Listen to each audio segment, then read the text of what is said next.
ভোটের উত্তেজনায় টালমাটাল দেশ। এর মধ্যে হাতে গোনা যে কয়েকজন প্রার্থীকে নিয়ে মানুষের মধ্যে তুমুল আগ্রহ, তার মধ্যে অন্যতম একজন মাওলানা মামুনুল হক। ঢাকা ১৩ আসনে প্রতিপক্ষ ববি হাজ্জাজের সঙ্গে তার হাড্ডাহাড্ডি লড়াই হওয়ার কথা শোনা গেলেও সময়ের আলোর মাঠ পর্যায়ের পর্যবেক্ষণ বলছে ভিন্ন কথা। তথ্য বলছে ভোট যুদ্ধে পাত্তা পাচ্ছেন না ববি হাজ্জাজ।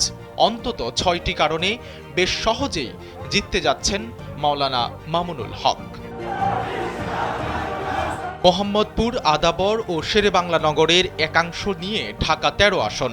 এ আসন থেকে নির্বাচন করছেন আলোচিত ইসলামী বক্তা, বাংলাদেশ খেলাফতে মজলিসের আমির ও ১১ দলীয় জোট মনোনীত প্রার্থী মাওলানা মামুনুল হক। তার প্রধানতম প্রতিদ্বন্দ্বী ববি হাজ্জাজ নিজের দল এনডিএম থেকে বেরিয়ে এসে বিএনপির প্রতীকে নির্বাচন করছেন। মামুনুল হকের পক্ষে ১১ দলীয় জোটের সবাই ঐক্যবদ্ধ।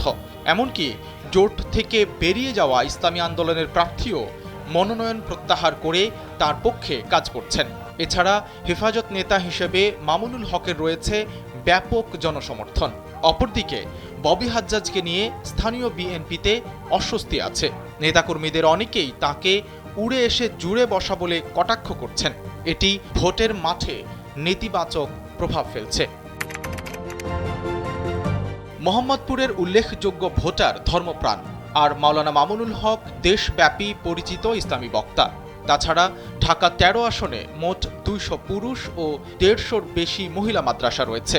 এই মাদ্রাসাগুলোর সঙ্গে সংশ্লিষ্ট বিপুল সংখ্যক শিক্ষক, ছাত্র ও অভিভাবক আলেম প্রার্থী হিসেবে মাওলানা মামুনুল হককে বেছে নিতে পারেন। জাতীয় পার্টির চেয়ারম্যানের উপদেষ্টা পদে দায়িত্ব পালন করেছেন ববি হাজ্জাজ। গণ অভ্যুত্থান থেকে গড়ে ওঠা রাজনীতি সচেতন তরুণদের মধ্যে এ নিয়ে বিরূপ ধারণা ও মিশ্র প্রতিক্রিয়া রয়েছে, যেটি নির্বাচনে প্রভাব ফেলবে বলে মনে করছেন রাজনৈতিক বিশ্লেষকরা। মামুনুল হক জেল জুলুম ও নির্যাতন সহ্য করে রাজনীতির মাঠে পোড় খাওয়া নেতা। ফ্যাসিবাদের শাসনামলে তিনি ছিলেন সোচ্চার কণ্ঠ। ফলে বারবার শাসক গোষ্ঠীর রোষানলে পড়া মামুনুল হকের প্রতি রয়েছে সাধারণ মানুষের বিশেষ সহানুভূতি।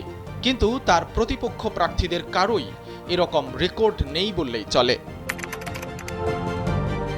মোহাম্মদপুরে বিহারীদের ভোট আগামী নির্বাচনে বড় ফ্যাক্টর।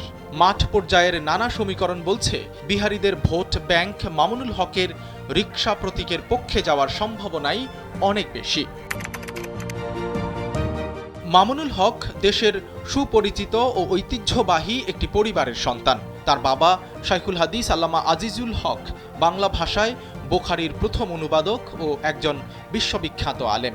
তিনি ছিলেন ৪ দলীয় ঐক্যজোটের অন্যতম শীর্ষ নেতা। অপরদিকে মামুনুল হকের বড় ভাই মাওলানা মাহফুজুল হক কওমি মাদ্রাসা শিক্ষা বোর্ড বেফাকের মহাসচিব। মোহাম্মদপুরস্থ মাদ্রাসাগুলোর সমন্বিত স্থানীয় বোর্ডের সভাপতিও তিনি। ফলে পারিবারিক ও সাংগঠনিক পরিচয়ও তাকে জয়ের পথে এগিয়ে রাখবে বলে ধারণা সংশ্লিষ্টদের।